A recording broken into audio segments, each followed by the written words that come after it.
Ces visages, nous les avons croisés il y a quelques jours à Alger. Ce sont ceux d'hommes et de femmes en train d'écrire leur propre histoire, celle de l'Algérie algérienne.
C'est ici que se réunit le gouvernement de l'Algérie.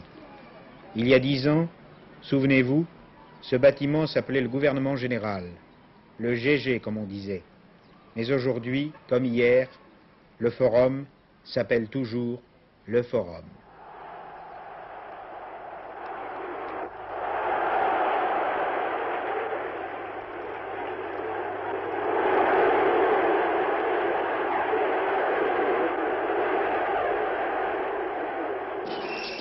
Le 13 mai 1958, les Français d'Algérie, s'emparant du gouvernement général, manifestaient par une exaspération à laquelle ils donnaient le nom d'espérance, leur désir de rester sur cette terre.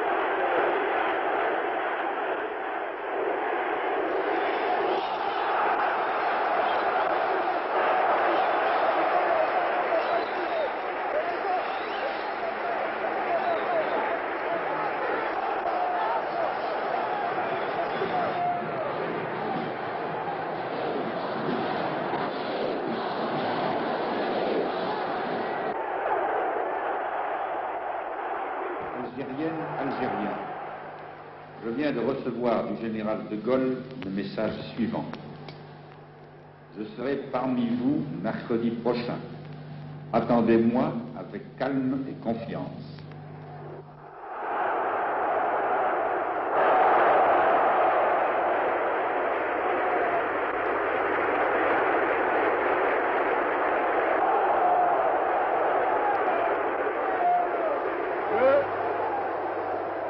Je vous ai compris.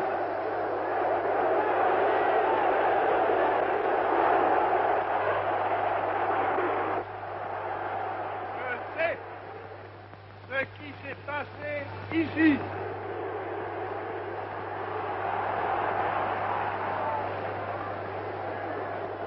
Je vois ce que vous avez voulu faire. Je vois que la route que vous avez ouverte en Algérie, c'est celle de la rénovation et de la fraternité. Quelques centaines de mètres seulement séparent les lieux qui ont constitué le cœur de l'Algérie des Pieds Noirs. La grande poste d'Alger, l'ex-rue Michelet, aujourd'hui Didouche Mourad,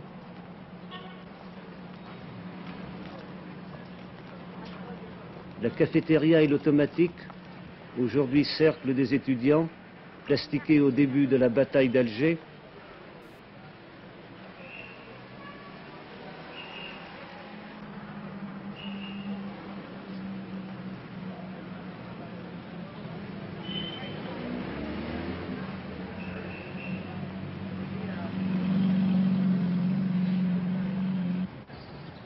l'ex-place Bugeaud, où des activistes européens tentèrent de tuer le général Salan depuis la terrasse de cet immeuble, au pied duquel le Milk Bar fut ravagé quelques mois plus tard par une bombe FLN.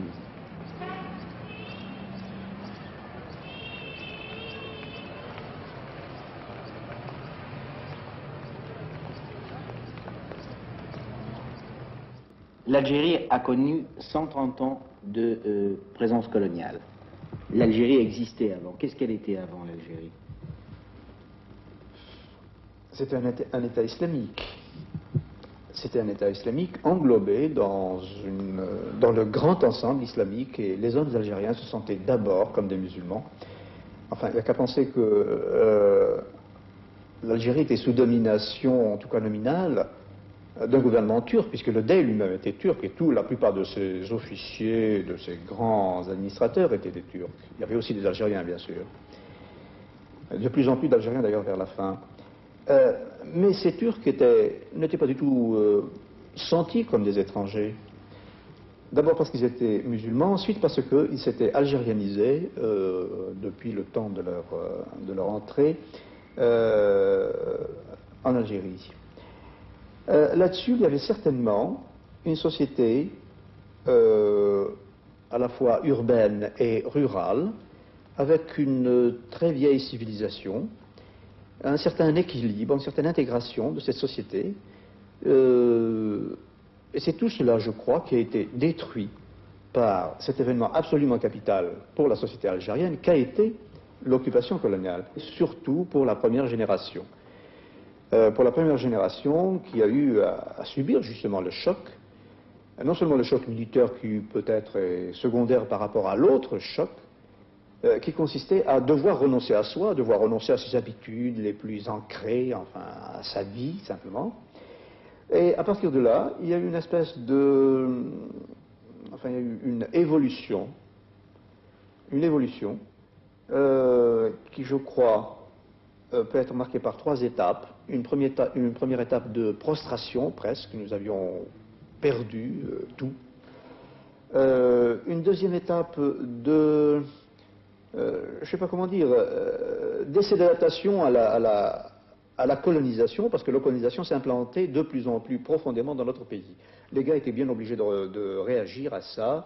Alors bon, les ouvriers saisonniers qui descendaient dans les fermes, les gars qui partaient en France, les gars qui envoyaient leurs enfants à l'école française, chose qu'ils ne faisaient pas à la première génération, parce qu'ils considéraient ça comme une espèce de démission, de trahison, etc., etc. Il y a eu toute une période c'était la période euphorique de la colonisation, pendant laquelle nous, c'est-à-dire la société colonisée, était obligée de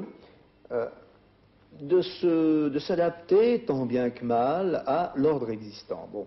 La troisième période, ça a été celle qui a mené justement à la guerre de libération, c'est-à-dire à partir du moment où les gars ont senti qu'ils allaient tout perdre réellement, enfin, ou se perdre dans ce système colonial. Il y a eu la création de tous ces mouvements nationalistes ou culturels ou religieux qui ont justement permis à l'homme algérien de se récupérer en quelque sorte.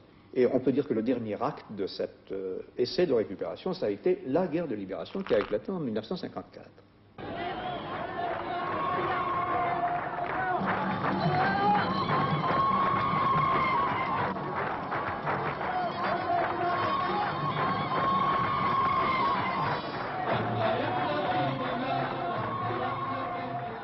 Le 5 juillet 1962, le gouvernement provisoire de la République algérienne, présidé par Ben Youssef Ben Khedda, s'installe à Alger. 132 ans, jour pour jour, après l'arrivée des troupes françaises. Les rivalités politiques entre les leaders de la Révolution éclatent au grand jour. Soutenu par l'armée de libération nationale, Ben Bella l'emporte sur Ben Khedda et fait son entrée à Alger. Mais la guerre civile rôde dans la capitale. 2000 Européens disparaîtront dans ce chaos. Le conflit fondamental qui, depuis 1954, avait déchiré la révolution algérienne vient de ressurgir. Qui contrôlera le pouvoir? Des combattants de l'intérieur ou de la LN? Une fois de plus, la Casbah va jouer un rôle décisif. Youssef Saadi se range avec ses hommes aux côtés de Ben Bella. Si demain vous ordonniez à vos hommes de tirer sur les genoux de la ville A4, vous croyez qu'ils vous obéiraient? Je n'ordonnerai pas à mes hommes de tirer sur d'autres frères, d'autres Djounoud. Nous sommes dans une position défensive. Voyez-vous, dans toute cette Casbah, nous avons 1830 hommes armés en uniforme, sans compter les 2000 civils armés également, qui occupent toutes les terrasses. La Casbah est entre nos mains. Donc, on peut déclencher un mouvement et occuper Alger. Nous ne voulons pas crier vive un tel ou vive un tel. C'est le peuple qui commande tout, c'est le peuple qui a combattu pour la révolution, c'est lui qui l'a construite de ses mains. Nous faisons un appel à tous les dirigeants qui sont en ce moment pour qu'ils soient unis. Il y avait le problème d'un bureau politique d'un côté, d'une autorité légitimement reconnue et l'insubordination de quelques officiers de la Wilaya 4 qui voulaient créer une véritable féodalité militaire. Il y a 10 ans, au moment où agonisait l'Algérie française, 5 colonnes à la une avaient par 2 fois filmé cet homme. La première fois, c'était autant absurde des violences. Filmé à contre-jour pour ne pas être reconnu, ce jeune médecin non engagé avait eu le courage de dire qu'il resterait. Et puis, ce qu'il n'avait pas voulu est finalement arrivé, car la seconde fois qu'il fut interviewé, c'était à la veille de son départ. Comme 1 million de Français d'Algérie, lui aussi avait décidé de partir. Nous avions parlé à cette époque, à un moment où vous ne teniez pas à ce qu'on vous connaisse. Est-ce que vous êtes d'accord pour que maintenant on fasse connaissance avec vous? Oui, il n'y a aucun inconvénient. Alors nous allons faire connaissance avec vous. Lorsqu'il y a 1 an et demi, nous avons bavardé ensemble, je me suis dit, lui restera. Aujourd'hui, le docteur Giraud, médecin agrégé, exerce à Poitiers. Face aux images, le passé ressurgit. Par pudeur, il n'aime pas exprimer ses sentiments, mais son visage, comme celui de sa femme infirmière, trahissent le mal qui les ronge. Depuis 10 ans, il porte au cœur une terrible blessure qui s'appelle l'Algérie. Pourquoi?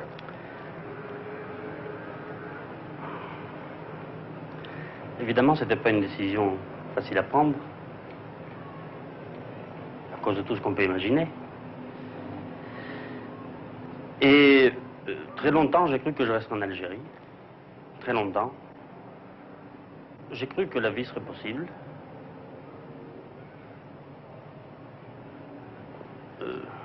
Je crois que je me faisais des illusions, en ce sens que j'ai cru qu'il y avait un certain nombre d'accords et que ces accords reflèteraient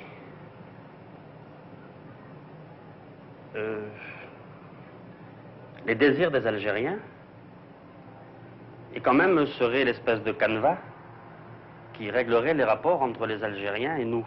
Vous croyez que c'est irrémédiablement perdu, cette confiance? Il faudra laisser passer du temps.